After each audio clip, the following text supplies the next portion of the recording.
Well, we're here at the Under 30 Summit, and I'm lucky enough to be joined by Xiye Bastida, who is an environmental activist. Thank you so much for being here and for joining us. Thank you for having me. Of course. So the environment is an issue that affects everyone, but it particularly affects people in disadvantaged communities.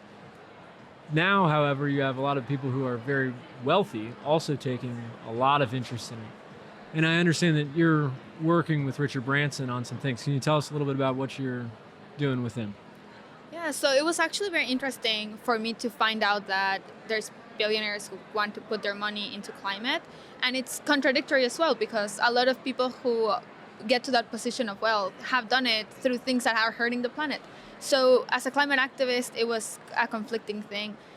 And then I learned about what this initiative was about, which is the planetary boundary science. There is a way in which scientists have come up of measuring the whole health of the planet in 9 different boundaries, including ocean, biodiversity, actual CO2 emissions, things like phosphorus, and things like I start to not understand as the boundaries go along.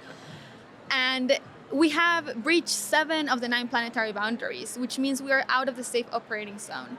And because of this, we decided that we were going to bring a group of experts together to be ambassadors of the planetary boundary, so people would know what the issue is and that we have to bring the world back into the safe operating zone.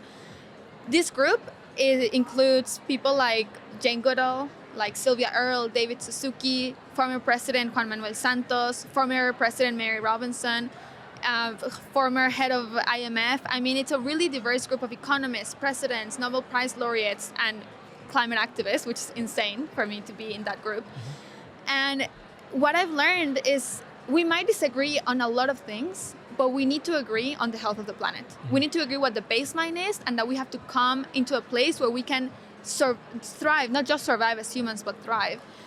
It's given me a lot of perspective into unlikely partnerships. And Richard Branson has been a really, really big advocate of building this group so that we can tell the world about the science.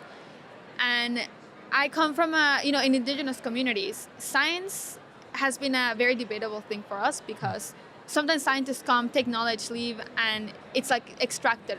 Every medicine that anybody has ever seen or taken comes from plants, and a lot of people don't know that. So we are talking about how we're changing the narrative and changing things in science as well, from being very specific in tiny things to being intersectional. And actually studying things in systems is a lot harder, and we're getting there now, which makes me excited. Mm-hmm. Let's go further into technology. Artificial intelligence is changing the world, and it also demands a tremendous amount of energy, but also presents a lot of opportunities for people in all sorts of spheres. In the environmental world, how can you use it not just as the butt of the complaints, but as an opportunity to improve environmental work, to measure things more effectively? How does it present an opportunity? Yeah. I think from the climate perspective, every time you hear AI, you think of data centers, you think of energy use, and you think of, there's a lot of statistics about how asking AI a question uses X amounts of energy, and we can get looped into that cycle of individual action, which is not helpful because we need systemic change. But we also get into this point where we're not seeing the potential that technology can actually have when used properly. AI can be good at identifying what to do with waste, can be good for climate modeling, giving us more accurate reports on what the weather patterns are going to look like, for early warning systems for communities. If communities knew that a huge flood was going to come before it displaced 30 million people in Pakistan, how would the response have been different? So I think we need to be very careful about AI's energy use. It should not be powered at all in any way by new fossil fuel infrastructure. And a lot of these companies that had net zero targets are actually going back on those targets because of AI and data centers. And we also need to see at the same time, the pattern recognition power of AI can be really helpful in our climate goals. And how we balance those things is the nuance and the types of conversations we need to actually move forward in climate conversations, because we're just fighting each other. And I was sharing this with you earlier about how in the United States, the polarization for climate is 45%. It's the most polarized country in the world on climate and on many other issues. Other countries have a polarization rate of 5-6% on climate. We cannot move forward if we're just discussing and fighting each other while the world is getting hotter and hotter. Well, and in some ways, you talk about, for example, predicting where a flood could go to save hundreds of thousands, millions of people. That's not a political perspective. That's just, everybody wants those people to be helped. How can you make the conversation less politically divisive? Are there techniques, tools to make it more palatable to everyone, or maybe to not talk about it in political terms, but to talk about it more in terms of solutions that that everybody can agree on? I mean, my perspective on this is that climate is everything, and we're not behaving in that way. Climate is everything that we eat, everything that we wear, how we move, what we see, like how we turn on our lights and turn them off. It's everything.